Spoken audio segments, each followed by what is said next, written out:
Thank you, Carly, for introducing me shortly. Indeed, I'm going to give you a small overview of UTES policies and strategies in Europe. As Carly said, I'm Horsmans. I work for the Netherlands Enterprise Agency, and we are a governmental agency of the Ministry of Economic Affairs and Climate and Green Growth. So first of all, why are we here actually? We are currently in an energy transition, like you probably already know. And if you look at the picture to the left, you can see that in almost all European countries, 50% of the total energy demand is heat. And also, we want to go towards a renewable energy system. So this means that we are going towards more solar energy, more wind energy, which means that there's a fluctuation in energy supply.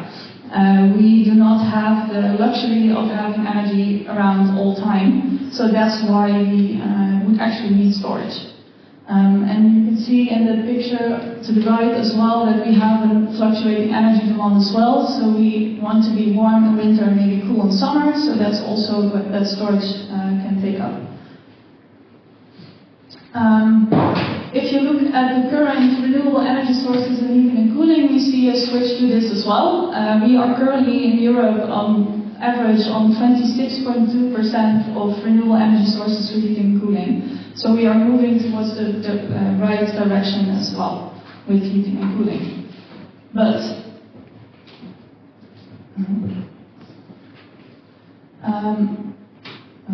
it's not working. Yes. But what actually the future holds in store if we go to a 100% renewable energy system. If you can look to the map on the left, you can see the grid congestion map of the Netherlands. You can see that it's almost completely red, which means that it's a problem if we move towards a more electrified system. And especially if you look towards the picture of the graph to the right, you can see that the most peak of energy of electricity is found in summer. So if we want to fill in the bathtub and want to actually have renewable energy or renewable heat in winter as well, we can store it. And that's where thermal energy storage is coming around the corner.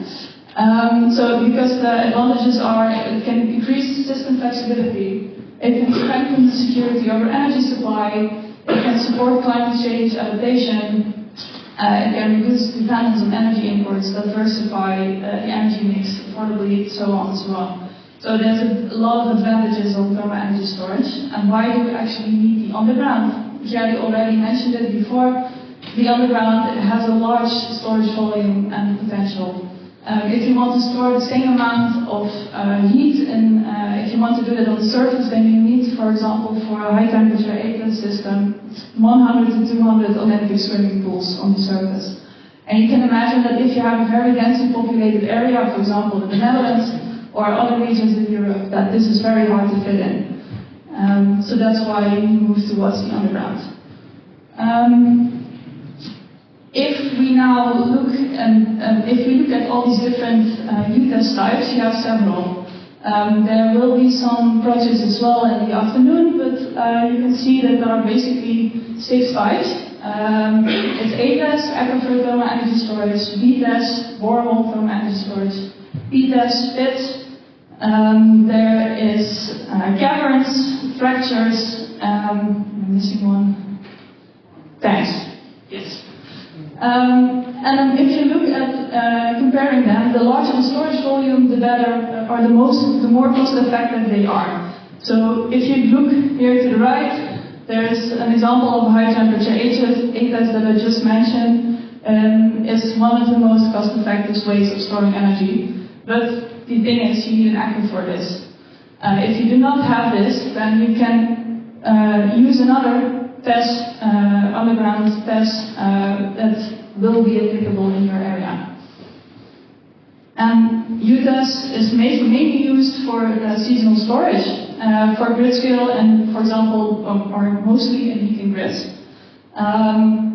to integrate renewable energy sources and to make them more efficient, like all these different aspects that were just mentioned.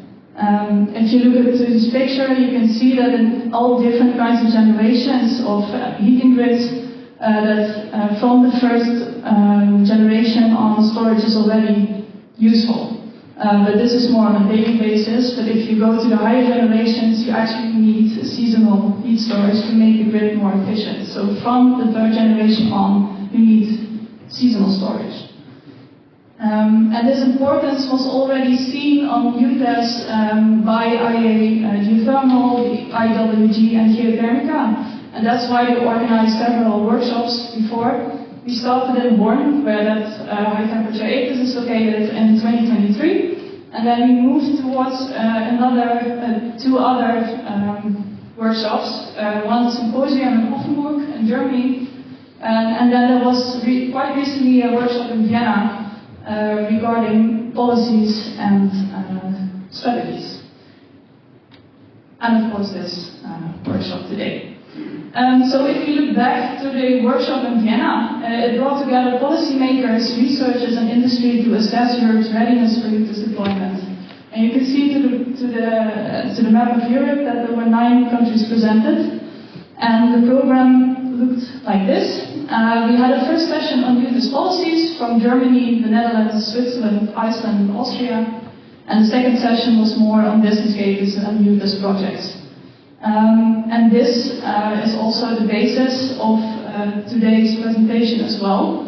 So the data that I'm going to present to you is based on these 5 countries' policies. And we really invite you to add on this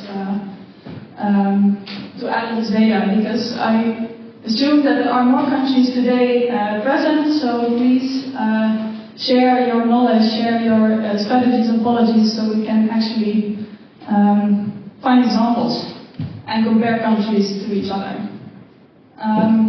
So that's what we try to do in this presentation.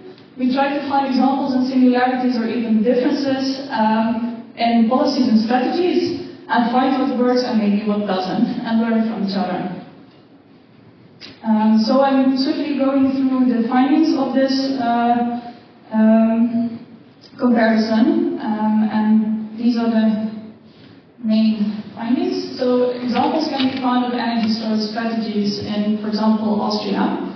Austria recently, or in 2024, published the National Energy and Climate Plan, where thermal energy storage systems are recognized as a key instrument for achieving multiple strategic goals. This is something that is very important and can be used in other countries as blueprint as well. And a similar thing is done in the Netherlands, where the long-term vision of the energy system was published in 2023. And this included 4 different action lines where we look at electricity, molecules, heat and carbon chains. And with this in mind, we made a roadmap on energy storage in 2023, where we also looked in an integrated way towards the energy storage techniques.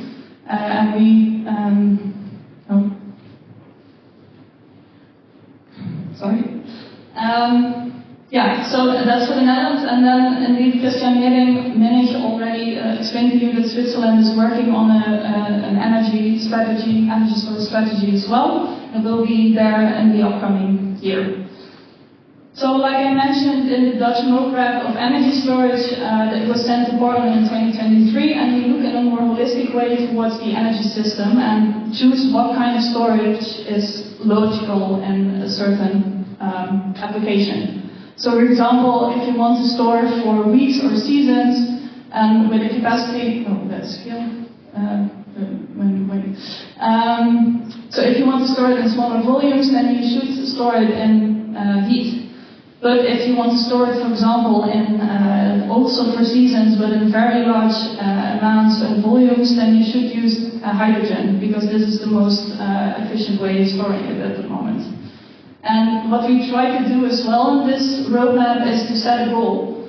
The goal should be to achieve that every heating grid in the Netherlands should have a seasonal storage in 2030. So that's quite ambitious, but it's a good goal, I think. Then another thing we found that there are basically two types of de-risking models in Europe. You have capital grants, which can be found in Austria, the Netherlands, Germany, and Switzerland, where the first showcases of early movers are spotted with demonstration of pilot projects, and it's an R&D and implementation call for storage of mostly for large district heating grids. And then there's the other type, which is a risk guarantee, and Christian already mentioned this before. It's a national risk guarantee, and Switzerland has implemented this year, where it's part of the public infrastructure supporting the net zero target, and UTES is included in this. And cost of capital can be a swing factor, actually, and guarantees can move this. And this was also presented by the Dutch VNG Bank, which was part of the Vienna workshop, where they showed that financing with or without guarantee can make a difference. If you look at the weighted average cost of capital, it can reduce by 50% if you give out a risk guarantee. And a positive side effect is that it can actually save money and time for the bank because it's a standardized process. Now if we go to market readiness level, we see that in these countries different market readiness levels for these different storage types exist. So for example, UTES has a high market readiness level in Switzerland, Germany and Austria. And if you want to learn something about UTES, please go to the Netherlands. If you want to learn UTES, you should go to Denmark. It's not in this slide, for example, but they were not in Vienna data set, so that's why they were not here. So this is again an outreach to you, so please share your policies and strategies with us so we can have a really good overview of the policies and strategies in Europe. And something that came out is that technology maturity drives the financing archetype, so banks actually follow this. And something that you can think of is that you could go, for example, for grants or subsidies for low or mid market readiness levels, and maybe give a guarantees of standardized contracts for higher market readiness levels. If you look now at the R&D key priorities, the geothermal implementation working group did a search or an investigation on the key priorities in national budgets, and you can see that in these countries, UTES is in almost all countries very important, or at least important, which gives out showing the importance for this workshop today as well. Yeah, something that came out of these workshops is that system value is mostly underpriced in business cases. So, for example, you saw the map of grid congestion. If that can be a grid relief part, then this should. But this is very hard to give value to, or an amount of money that it should have, and this is not reflected in the business cases at the moment. So, for example, price stability or volatility, the future CO2 costs that can be reduced should be incorporated in the business cases as well, and not look only at the levelized cost of heat at the moment. So that's also why the IEA Geothermal started a new task on wider system benefits, and this is something that you should really see and find the results of this in the upcoming years. Yes, and then there's the last thing that came up, is that permitting complexity is a big thing in UTES. Germany, for example, has a case-by-case navigation of mining, water, construction, soil laws, all these different kinds of laws that you have to have before you can actually start with UTES implementation. Austria stated that policy priority should be noted to accelerate permitting for energy transition and infrastructure. And then here in Switzerland, there was an example that you actually need a canton law or a canton permit for starting a UTES project. So you have these different types of municipality, national, county, canton laws that you all have to, that you all have to have in line.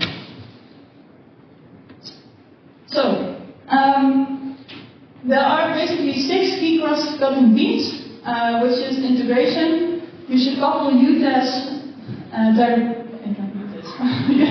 You should couple UTES with district heating or cooling networks to enhance their energy efficiency. So think and plan in terms of the energy system and consider wider system benefits as well.